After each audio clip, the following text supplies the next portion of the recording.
आपण सर्वजण दररोज देवपूजा करत असतो. त्यावेळेस आपण घरामध्ये धूप लावत असतो, देवाजवळ धूप लावत असतो. तर त्यामुळे आपल्या घरामध्ये एक पॉझिटिव्हिटी निर्माण होते आणि सगळी नकारात्मकता बाहेर जाते. त्याच्यामुळे बघा मंदिरामध्ये आपण जेव्हा धूप लावतो तेव्हा किती मन प्रसन्न होतं ना.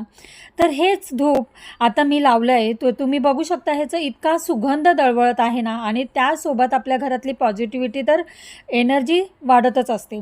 तर त्याच्यामुळे आपण हा धूप बाजारातून विकत आणत असतो, पण बाजारातून विकत न आणण्यापेक्षा घरातल्या 2 गोष्टीमुळे आपण हा धूप घरात कसा बनवता येईल हे सगळं काही मी या व्हिडिओमध्ये तुम्हाला दाखवणार आहे. तर हे बघा, इथे मी हाराची फुलं घेतलेली आहेत आणि ती देवाला वाहिलेली फुलं आपण आहे ना पाण्यामध्ये निर्मल्यामध्ये टाकत असतो. तर मग ती फुलं पाण्यामध्ये न सोडता किंवा इथे तिथे पडणार त्याच्यापेक्षा आपण या फुलापासून म्हणजे सुकलेल्या फुलांपासून ह्याचा किती छान असा वापर करता येतो ते आज बघणार आहोत. म्हणजे ह्याच्यापासूनच आपण धूप तयार करणार आहोत. तर हे बघा, छान असं आपलं आहे ना 4-5 दिवसात फुलांच्या पाकळ्या खूप मस्त अशा कुरकुरीत सुकून झालेल्या आहेत.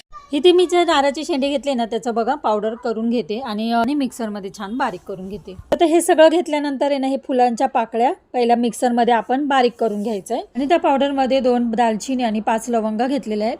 तर हे बघा, छान असं आपलं बारीक पावडर तयार झालेली आहे. नारळाची जी शेंडी घेतली होती ना त्याची सुद्धा पावडर करून घेतली आहे मिक्सरमध्ये. ही पावडर आपण चाळून घ्यायची आणि राहिलेला चोथा फेकून द्यायचा नाही. जेव्हा आपण घरात कापूर जाळतो तेव्हा त्याच्यामध्ये तो वापर करायचा आहे पावडर. तर बघू शकता खूप छान बारीक झालेली आहे.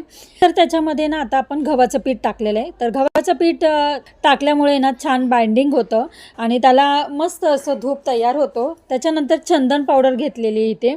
चंदन पावडरने तर छान सुगंध येतो आणि कापराची पावडर घेतलेली आहे आणि त्याच्यानंतर तूप 2 चमचे घेतलेले. तर हे सगळं टाकून आहे ना आपण छान त्याचं मिक्स करून घ्यायचं आहे. तर इथे मी थोडंसं गंगाजल घेते. तुम्ही गंगाजल किंवा गुलाब पाणी काही टाकू शकता. तर थोडं गंगाजल किंवा तुमच्याकडे गुलाब पाणी असेल ते टाकून दोन्हीपैकी एक टाका आणि त्याचा छान पिठासारखा आपण गोळा तयार करून घ्यायचा आहे. आणि छान असं बाजारात मिळतात ना तसे धूप किंवा कांदीसारखे धूप असे तयार करायचे. पाहिजे तसं तुम्ही आकार देऊ शकता आणि ते बघू शकता खूप छान असे आपले धूप तयार झाले. हा धूप तुम्ही नक्की घरी बनवा, घरातली निगेटिव्हिटी बाहेर पळवा. तर त्यामुळे आपल्या घरामध्ये छान पॉझिटिव्हिटी निर्माण होईल. हा संपूर्ण व्हिडिओ जर तुम्हाला बघायचा असेल तर माझ्या चॅनलवर मी हा व्हिडिओ अपलोड केला आहे, तर तुम्ही जाऊन तिथे नक्की बघा. तर चला पुन्हा भेटूया पुढच्या नवीन व्हिडिओमध्ये. तोपर्यंत सर्वांना बाय.